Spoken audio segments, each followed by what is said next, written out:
नमस्कार साथियों, स्वागत है आप सभी का सिलेक्शन टेस्ट सीरीज़ में। अगर आप नर्सिंग फील्ड में किसी भी कॉम्पिटिटिव एग्ज़ाम्स की तैयारी कर रहे हैं like now set, RRB, CHO and other, तो यह सेशन आपके लिए काफ़ी हेल्पफुल होने वाला है। इस सेशन को ज़रूर डेली ज्वाइन कीजिए। तो चलिए आज के इस अमेजिंग से सेशन को स्टार्ट करते हैं। इस सेशन में जितने भी मैं एमसीक्यू कवर करवाती हूँ सभी सिलेक्टेड बाय एग्ज़ाम ओरिएंटेड हैं। तो चलिए फर्स्ट क्वेश्चन आपकी स्क्रीन पर दिया गया है, ध्यान से रीड करो। What does developmental milestone refer to. क्या पूछा गया है कि डेवलपमेंटल माइलस्टोन किसे कहा जाता है। ध्यान रखना, जो बच्चा, ठीक है, बच्चा अपनी एज के अकॉर्डिंग प्राप्त करता है, ठीक है, जैसे कि social, cognitive, language development, physical, ये सभी क्या होते हैं, डेवलपमेंटल माइलस्टोन होते हैं। जो बच्चा अपनी एज के अकॉर्डिंग सीखता है, ठीक है, तो उन्हीं को हम क्या कहते हैं, डेवलपमेंटल माइलस्टोन कहते हैं। तो यहाँ पर जो करेक्ट आंसर हो जाएगा वो होगा ऑप्शन सी। क्या होगा, option C, as specific skill और एबिलिटी। ठीक है, डन। चलिए आगे बढ़ते हैं।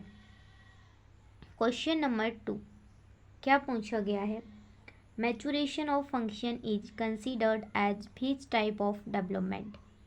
क्या पूछा गया है यहाँ पर कि किसका मैचुरेशन हो रहा है, कार्य की परिपक्वता किस प्रकार का विकास मानी जाती है। ठीक है, एक एग्जाम्पल दूंगी, उससे समझना। मान लीजिए कि, ठीक है, आप पहले क्या थे, कोई काम करने में, मान लीजिए आप राइटिंग करने में पहले क्या थे, कमज़ोर थे, लेकिन आपने धीरे धीरे प्रैक्टिस की और राइटिंग क्या है, करने लगे बहुत ही फास्ट। तो आप इसे गिन सकते हो कि 200 कर, पहले 100 करता था, अब 500 करने लगा, नहीं ना। तो वैसे ही जो हमारा फंक्शन होता है वो भी एक क्वालिटी पर डिपेंड होता है, ठीक है, क्वालिटेटिव होता है। तो यहाँ पर option B is correct answer हो जाएगा, डन। और जो डेवलपमेंट होता है वो भी कैसा होता है, क्वालिटेटिव होता है। आई होप आप सभी लोगों को यह क्वेश्चन क्लियर हो गया होगा। तो यहाँ पर option B is correct answer हो जाएगा। चलिए आगे बढ़ते हैं। क्वेश्चन नंबर 3 क्या पूछा गया है, the direction of normal developmental progression is. क्या पूछा गया है कि एक नॉर्मल प्रोग्रेशन यानी समान विकास की दिशा क्या होती है। ठीक है, ध्यान रखना, क्या पूछा गया है कि एक बच्चा है, ठीक है, ये क्या है, एक बच्चा है, तो इसके जो नॉर्मल, ठीक है, जो नॉर्मल डेवलपमेंट है, विकास है, उसकी डायरेक्शन क्या होती है। यहाँ पर 2 ऑप्शन दिए गए हैं और ये दोनों ऑप्शन ही करेक्ट हैं। अब बात यहाँ पर ये आती है कि अगर दोनों ही ऑप्शन करेक्ट हैं और दोनों ही एक साथ दिए गए हैं तो हमें प्रायोरिटी किसको देना है। ऐसी कंडीशन में आपको प्रायोरिटी देना है सेफेलोक्वाइडल को। किसको देना है, सेफेलोक्वाइडल। सेफेलोक्वाइडल का मतलब है पहले बच्चे का सिर का विकास होगा, फिर नीचे।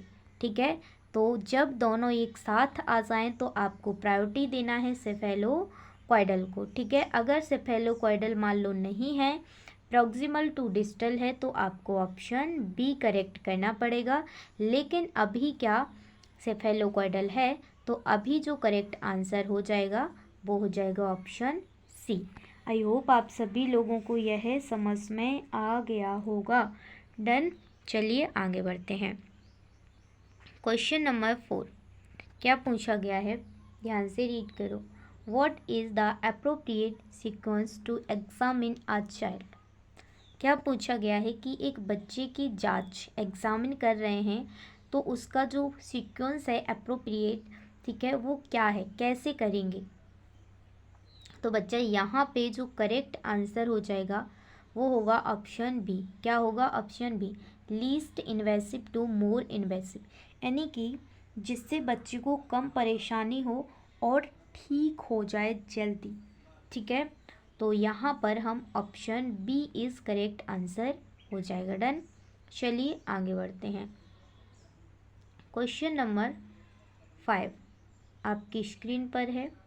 क्या पूछा गया है, ध्यान से रीड करो। Which of the following is the correct example of cephalocaudal development.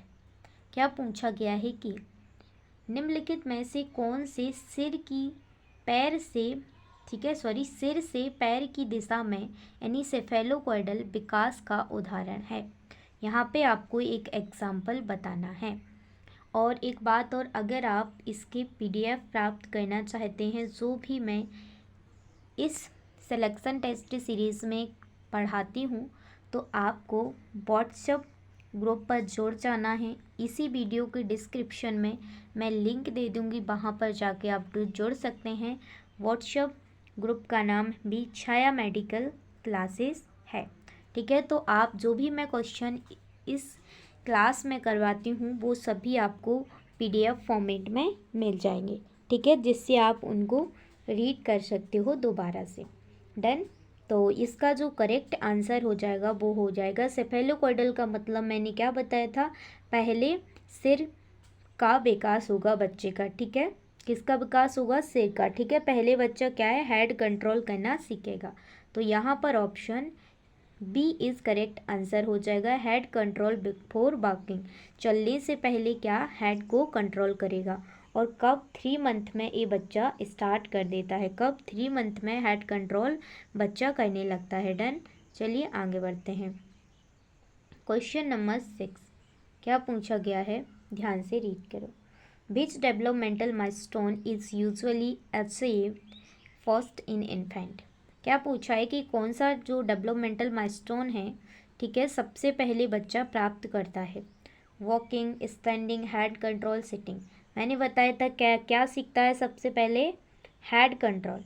ठीक है, तो यहाँ पर option C is correct answer हो जाएगा। डन। चलिए आगे बढ़ते हैं।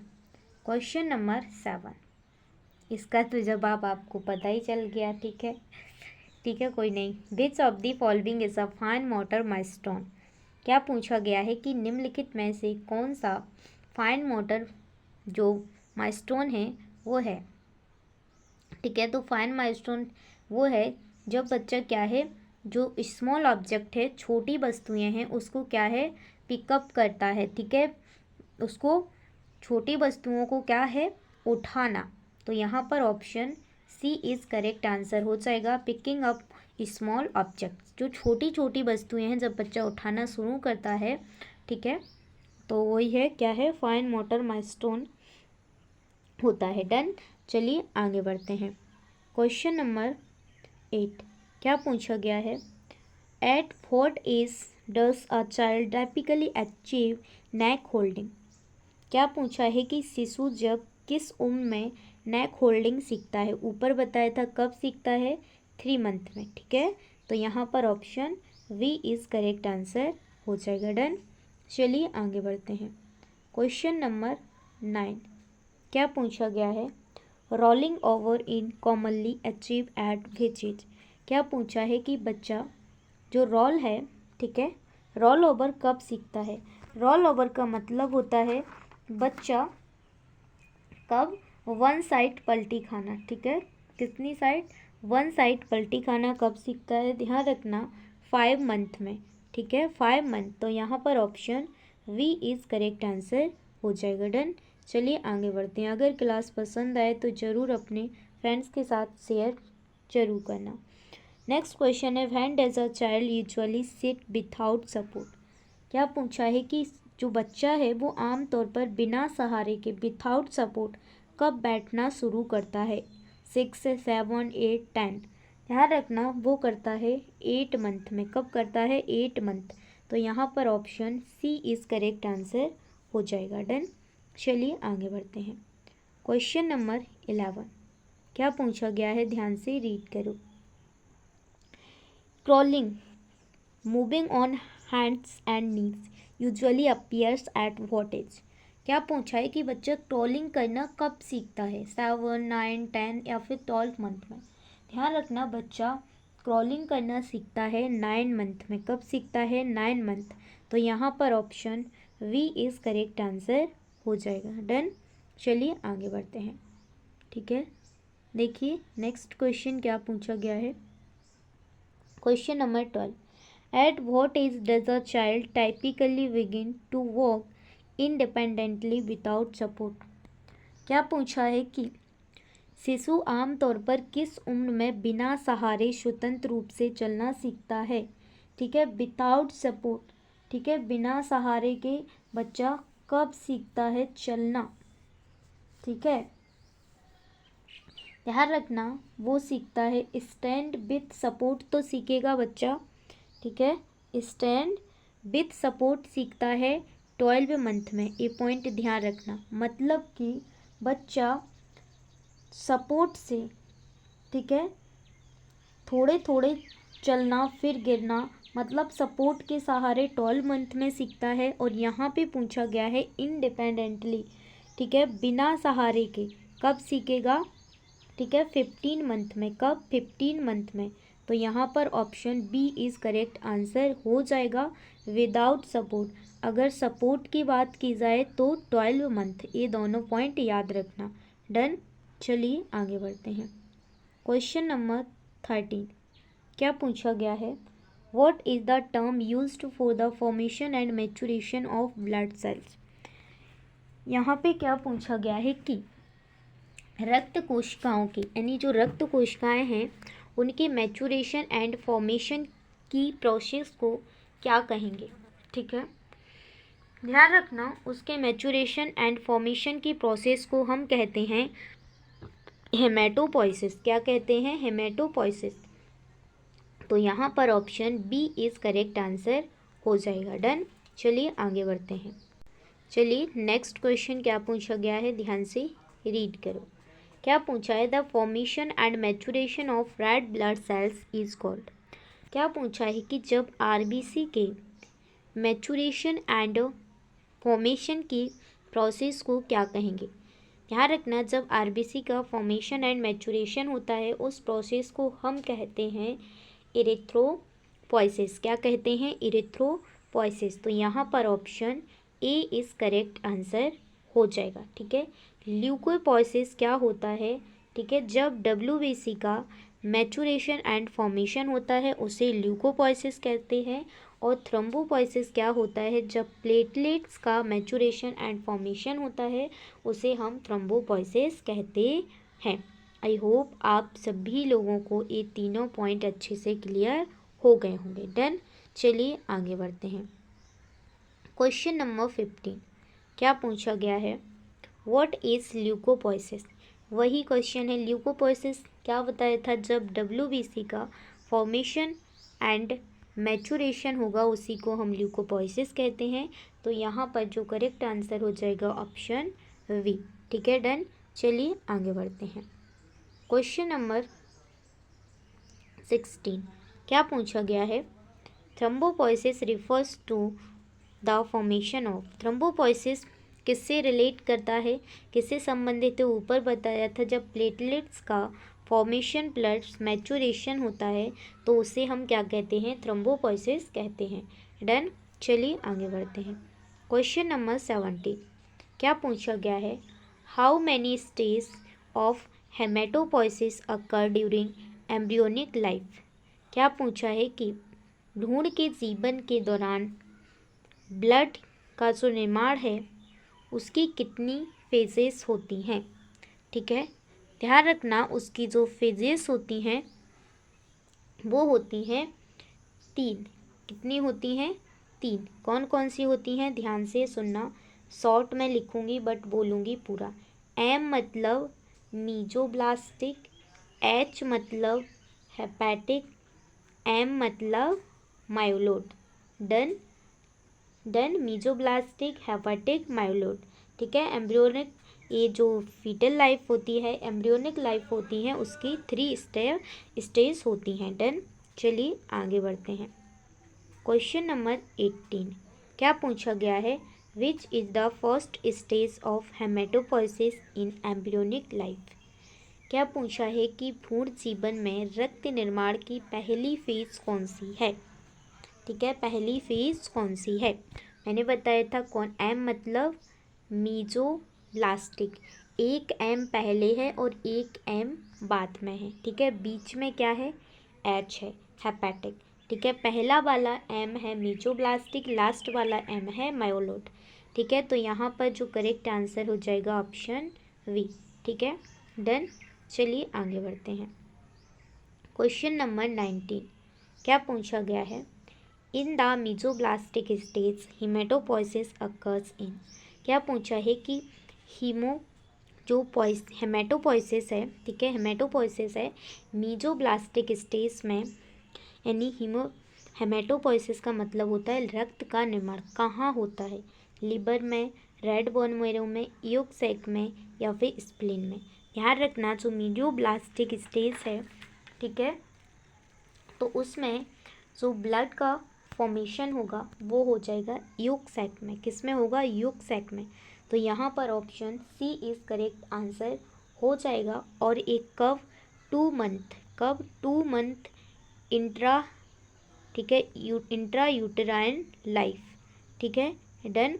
तो यहाँ पर करेक्ट आंसर हो जाएगा ऑप्शन सी। जब 2 मंथ का बेबी होता है इंट्रा यूटेराइन लाइफ में, तब योग सैक के द्वारा ब्लड का फॉर्मेशन होता है। ठीक है, मंथ भी याद रखना, 2 month of intra uterine life. Done. चलिए आगे बढ़ते हैं। क्वेश्चन नंबर 20 क्या पूछा गया है? ध्यान से रीड करो। Which organ is primarily involve in haematopoiesis during the hepatic phase. क्या पूछा गया है कि हेपेटिक फेज के दौरान ब्लड का निर्माण मुख्य रूप से किस अंग में होता है? ठीक है, जो हेपेटिक फेज है उसके दौरान ब्लड का जो निर्माण है वो होता है मेनली लीवर में। कहाँ होता है? लीवर में। ठीक है, तो यहाँ पर जो करेक्ट आंसर हो जाएगा option B.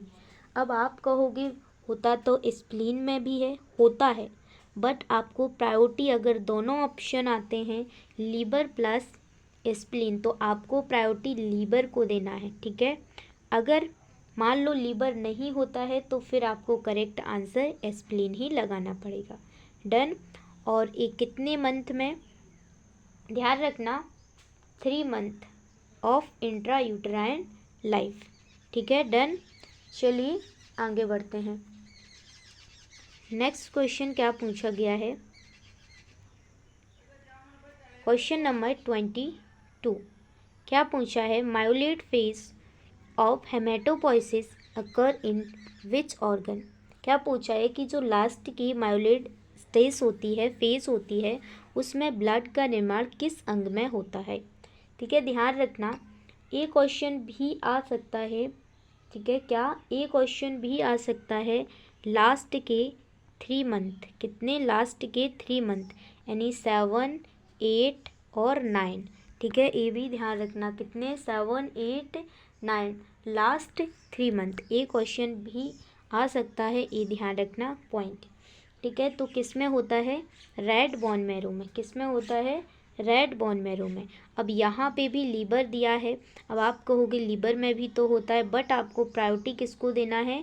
First red bone marrow को। ठीक है, अगर रेड बोन मैरो नहीं होता तो आपको लीवर लगाना पड़ेगा। डन। चलिए आगे बढ़ते हैं। क्वेश्चन नंबर 22 क्या पूछा गया है? ध्यान से रीड करो। इन न्यूबॉर्न्स हेमेटोपोइसिस यानी blood cell formation occurs in. क्या पूछा गया है कि नवजात शिशुओं में ब्लड का निर्माण कहाँ होता है? ठीक है, तो ध्यान रखना जो नवजात शिशु हैं उनमें ब्लड का जो फॉर्मेशन है वो कहाँ होता है? Red bone marrow of all bones. ठीक है, red bone marrow all bones में, सभी हड्डियों में। तो यहाँ पर option B is correct answer हो जाएगा। डन। चलिए आगे बढ़ते हैं। क्वेश्चन नंबर क्या पूछा? 23 क्या पूछा गया है? Up to which age does haematopoiesis occur in red bone marrow of all bones. क्या पूछा है? किस उम्र पर तक सभी हड्डियां की लाल जो अस्थि मज्जा है रक्त निर्माण में शामिल होती है या रक्त निर्माण होता है, ब्लड फॉर्मेशन होता है? तो ध्यान रखना अप टू 20 ईयर्स। ठीक है, कब? Up to 20 years. तो यहाँ पर करेक्ट आंसर हो जाएगा 20 ईयर्स तक, ठीक है, सभी हड्डियाँ जो भी हैं, हड्डियाँ के अंदर रेड बोन मैरो है, वो सभी क्या है, ब्लड के फॉर्मेशन में हेल्प करती हैं, निर्माण होता है उन सभी में, ठीक है। डन। चलिए आगे बढ़ते हैं। क्वेश्चन नंबर 24 क्या पूछा गया है, ध्यान से रीड करो। After 20 years of age haematopoiesis mainly occur in. क्या पूछा गया है कि 20 वर्ष की उम्र के बाद रक्त निर्माण मुख्यतः कहाँ होता है। अब क्या पूछा है, 20 वर्ष की उम्र के बाद, 20 वर्ष की उम्र हो चुकी है उसके बाद, ध्यान रखना उसके बाद जो ब्लड है, ठीक है, हेमेटोपोइसिस है, ब्लड का निर्माण है, वो होता है, किस में होता है, केवल, ठीक है, केवल मेम्ब्रेनियस बॉन में, ठीक है, किस में, मेम्ब्रेनियस बॉन में, जैसे कि रिब्स, स्टर्नम, ठीक है, वर्टिब्रा, स्कल, इलियक बोन, ये सभी, ठीक है। तो यहाँ पर option B is correct answer हो जाएगा। डन। चलिए आगे बढ़ते हैं। क्वेश्चन नंबर 25 क्या पूछा गया है, which of the following bones are sites of haematopoiesis in adults. क्या पूछा है, वयस्कों में 20 वर्ष से ऊपर निम्नलिखित में से किन हड्डियों में रक्त निर्माण होता है। तो ऊपर बता दिया था, वैसे आपको क्वेश्चन समझ में आ गया होगा। किसमें, मेम्ब्रेनियस बोन मतलब ribs, sternum, vertebra, skull, iliac bone, ठीक है। तो यहाँ पर करेक्ट आंसर हो जाएगा ऑप्शन ए। डन। चलिए आगे बढ़ते हैं। क्वेश्चन नंबर 26 क्या पूछा गया है, ध्यान से रीड करो। What is the term used when hematopoiesis occurs outside the bone marrow?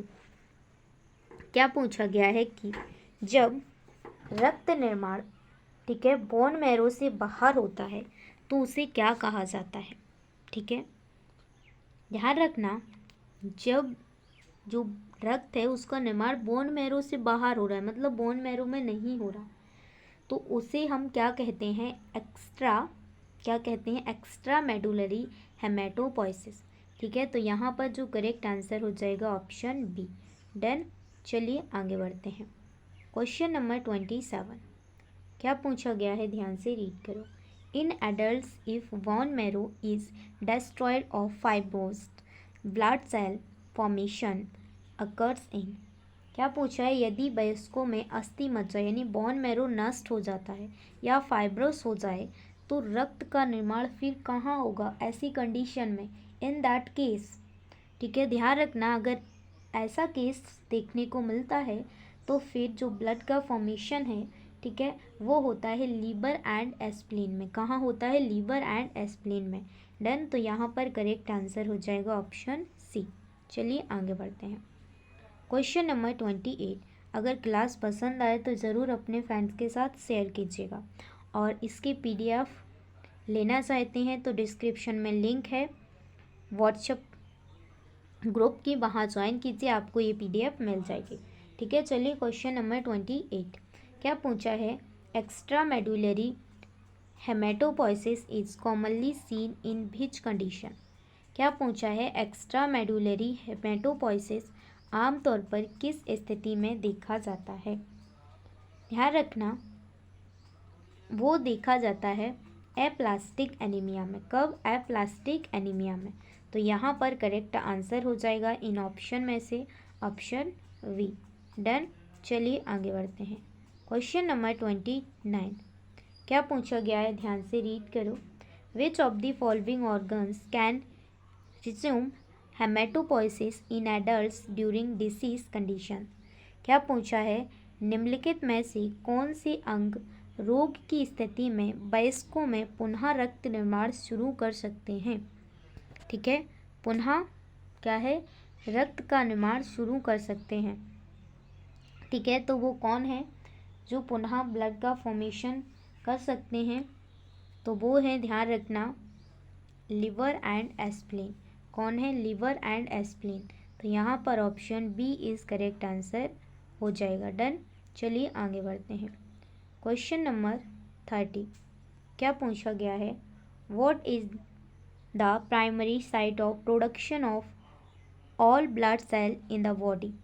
क्या पूछा गया है कि शरीर में सभी रक्त कोशिकाओं के निर्माण का मुख्य स्थान क्या है? ठीक है, जो मुख्य स्थान है सभी का वो क्या है? Bone marrow. ठीक है, बोन मैरो। तो यहाँ पर option C is correct answer हो जाएगा। डन। चलिए आगे बढ़ते हैं।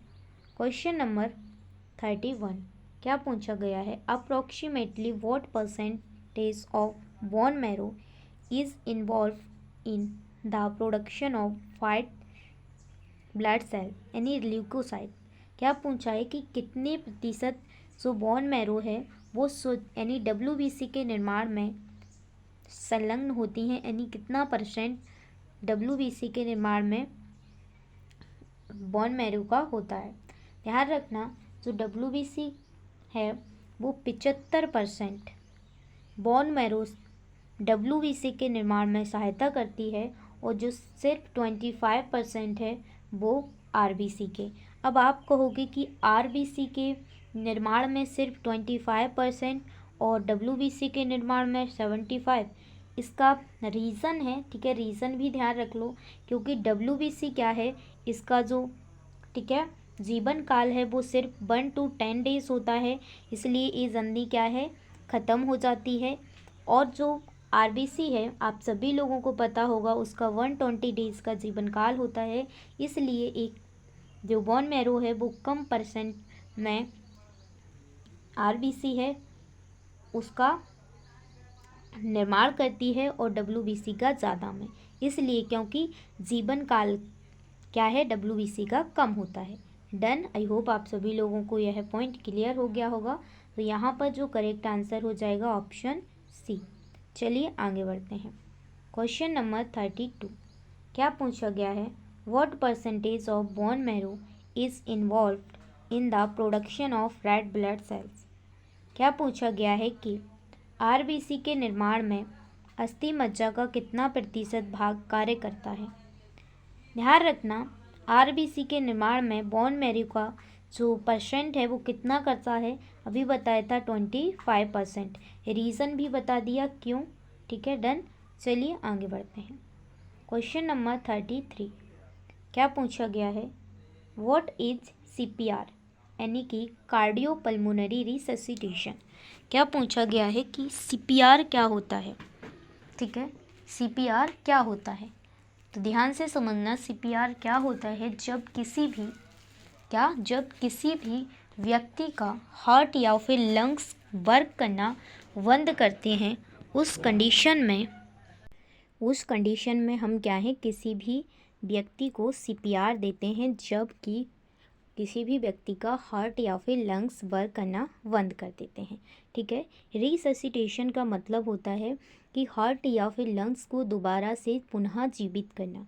ठीक है, तो यहाँ पर जो करेक्ट आंसर हो जाएगा कि सीपीआर क्या होता है? A life saving skill where heart is compressed to pump blood. एक जीवन रक्षक तकनीक है जिसमें हार्ट को क्या किया जाता है, संपीड़ित कंप्रेस्ड किया जाता है। ठीक है, डन। तो यहाँ पर जो करेक्ट आंसर हो जाएगा ऑप्शन सी। चलिए आगे बढ़ते हैं। क्वेश्चन नंबर 34 क्या पूछा गया है? व्हाट इज़ BLS यानी basic life support. Basic life support क्या होता है? यहाँ पर एक पॉइंट समझ लीजिए। मान लीजिए आप रास्ते में जा रहे थे अपनी मम्मी के साथ शॉपिंग करने। ठीक है, अब आप रास्ते में जा रहे थे, बहुत खुश थे, बट यहाँ पर ये रोड है और आपको अचानक से एक व्यक्ति डला मिला। अब इस कंडीशन में आप तो शॉपिंग करने जा रहे थे, उस कंडीशन में आपके पास कोई भी इंस्ट्रूमेंट नहीं है, कोई भी दवाई नहीं है, कुछ भी नहीं है, मेडिकल की कोई भी ऐसी चीज़ नहीं है जो आप उसको दे सके उस व्यक्ति को।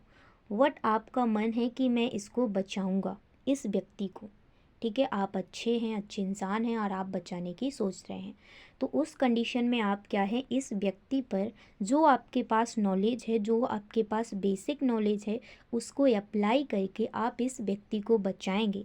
ठीक है, तो उसी को हम कहते हैं BLS यानी कि आपने अपनी बेसिक नॉलेज से बचाया है। ठीक है, छाती दवाई, मान लीजिए उसे कार्डियक अरेस्ट ही आया है तो छाती दवाई, हवा देना। ठीक है, डन। तो यहाँ पर जो करेक्ट आंसर हो जाएगा क्या हो जाएगा? कि आपने बिना दवा, मशीन या उपकरणों के जीवन बचाना, saving life without using medicine, machine और इक्विपमेंट, ठीक है, तो उसी को हम कहते हैं BLS। डन। आई होप आप सभी लोगों को समझ में आ गया होगा। तो यहाँ पर ऑप्शन बी करेक्ट आंसर हो जाएगा। चलिए आगे बढ़ते हैं। क्वेश्चन नंबर 35 क्या पूछा गया है, व्हाट इज ACLS। अब क्या पूछा गया है, ACLS यानी एडवांस कार्डियक लाइफ सपोर्ट। अब आपको ACLS भी समझ में आ गया होगा। सिंपल सा मतलब है, ACLS का मतलब है कि पहले आपने क्या है, कोई भी हॉस्पिटल की आपके पास फैसिलिटी नहीं थी। अब ACLS में क्या है, आपके पास हॉस्पिटल की सभी फैसिलिटी हैं कोई भी व्यक्ति को बचाने के लिए। तो अब यहाँ पर क्या आप एडवांस लेवल पर आए, तो यहाँ पर आप एडवांस कार्डियक लाइफ सपोर्ट उसी को हम कहते हैं। तो life saving technique with medicine, instruments and machine, ठीक है, इसके द्वारा अगर आप किसी भी व्यक्ति की जान बचाते हैं तो वो एडवांस में आता है, ठीक है, उसी को हम ACLS कहते हैं। डन। तो यहाँ पर करेक्ट आंसर हो जाएगा ऑप्शन सी। चलिए आगे बढ़ते हैं। तो गाइस आज के सेशन को हम यहीं पर एंड करते हैं, क्वेश्चन ख़त्म हो चुके हैं, ठीक है। तो आज जितने भी हमने क्वेश्चन कवर किए हैं सभी क्वेश्चन सेलेक्टेड व एग्ज़ाम ओरिएंटेड थे। अगर क्लास पसंद आए तो ज़रूर से अपने फ्रेंड्स के साथ, कम से कम एक फ्रेंड्स को ज़रूर क्लास को शेयर कीजिए। अब इस क्लास का हम टाइम ड्यूरेशन बढ़ाएंगे, कम से कम हम इस क्लास में डेली, ठीक है, 50 से 60 MCQ कवर करेंगे। तो ज़रूर इस सेशन को ज्वाइन करो और व्हाट्सएप ग्रुप का जो लिंक है वो चैनल इस वीडियो के डिस्क्रिप्शन में दिया है, वहाँ पर आप ज्वाइन कीजिए। जो भी मैं इस क्लास में क्वेश्चन कवर करवाई हूँ आपको वहाँ पे PDF प्राप्त हो जाएगा। तो डन। चलिए पढ़ते रहिए, मुस्कुराते रहिए, अपने पेरेंट्स के सपने को पूरा कीजिए। किसी ने बड़े कमाल की बात कही है कि चोट लगे और आँखों में पानी भर लूँ इतना वक्त कहाँ है। चोट लगे और आँखों में पानी भर लूँ इतना वक्त कहाँ है। तुम कहते हो किसी और पर दिल खोल कर मर लूँ इतना वक्त कहाँ है। अभी तो माँ बाप का एक भी सपना पूरा नहीं किया है और तुम कहते हो आराम कर लूँ इतना वक्त कहाँ है। तो बच्चा, जब तक आपको मंजिल नहीं मिल जाती, आपको अपना गोल अचीव नहीं हो जाता, तब तक किसी भी चीज़ में मत पड़ो। सभी टाइम वेस्टिंग है। सभी चीज़ें आपको अपनी पढ़ाई पर पूरी तरीके से फोकस नहीं करने देंगी। सिर्फ पढ़ाई करो, फालतू की चीज़ें बाद में भी होती रहेंगी, ठीक है, और मिल भी जाती हैं। पढ़ाई एक ऐसी चीज़ है, अगर आज आपने नहीं की तो बाद में नहीं मिलेगी। अगर आपने जो फालतू की चीज़ें हैं वो आज अवॉइड कर दी तो वो बाद में भी मिल जाएंगी, ठीक है। तो असफलता एक चुनौती है, इसे स्वीकार करो। असफलता एक चुनौती है, इसे स्वीकार करो। क्या कमी रह गई देखो और सुधार करो। जब तक सफल ना हो तुम नींद चैन तुम त्यागो, ठीक है। कितनी भी मेहनत करना पड़े, अपनी मंजिल के लिए सब कुछ त्याग दो। डन। चलिए मिलेंगे कल, तब तक के लिए जय हिंद, जय भारत, वंदे मातरम। Love you all.